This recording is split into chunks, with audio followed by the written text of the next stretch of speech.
So another test that we can use is the integral test. This is an incredibly powerful test uh, that, as long as we are dealing with a general term that's continuous, positive, and decreasing, uh, but it doesn't have to be decreasing all the time. It just has to be eventually. That's what this part is saying, is that at some point, our function for the general term is decreasing. Uh, then the behavior of our infinite series mirrors the behavior of the improper integral. Uh, what you have to be really, really careful of is you have to follow the hypothesis here. If you don't follow the hypothesis, it's going to cause a lot of issues. The other part to watch is that if you do evaluate the improper integral and you get that it converges to some number, all it's telling you is the series converges. That doesn't mean the series converges to that value, because you're just saying they both converge or they both diverge. So it's similar to the limit comparison test in that respect.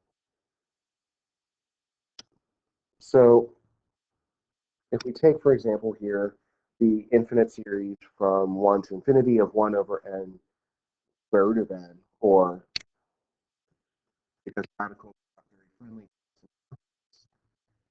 the infinite series from 1 to infinity of 1 over n to 3 halves. Okay. Now, we could do a p-series test on this because it is a p-series, and our power is bigger than 1, so we do know it converges. If you remember, I said the p-series is really a special case of the integral test, which is this. And so keeping in mind that as a p-series, we already know it converges, I want to show how the integral test is doing this, and hence why the p-series test works. So the first thing is we have to make sure that for our integral test that this works. So if we're looking at 1 over n to the 3 halves, since n is positive, this is always positive. So that part is good. The other part I need to know is 1 over n to the 3 halves decreasing? So we said yes to always positive. There are two ways we can decide this. One, as n gets bigger, we do know that 1 over that will get smaller. So yes, it is decreasing. Alternatively, we can take the derivative, which would be negative 3 halves times 1 over n to 5 halves, which is a negative derivative no matter what n is.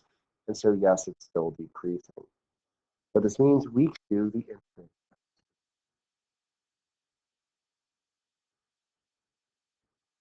So we're going to do an improper integral.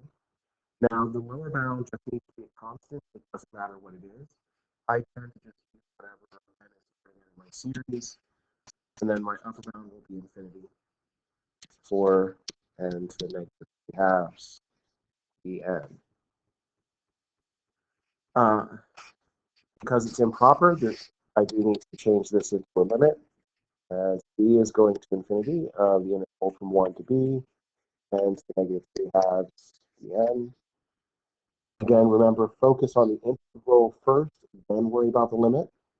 If I focus on the integral first, the antiderivative of n to the negative 3 halves would be negative 2 and to the negative 1 half. So I'll be from 1 to b. Plugging in my upper and lower bounds, I would get negative 2 over b to the 1 half plus 2. So that's the integral part. I now need to take care of my limit. The 2 here is fine. That's just going to stay 2. But negative 2 over b to the 1 half, as b gets bigger, this is going to go to 0. So this equals 2. So my improper integral converged. Therefore, my series, 1 to infinity of 1 over n 3 halves, must converge. Now, it does not necessarily converge to, I don't know what it converges to, but I do know it must converge.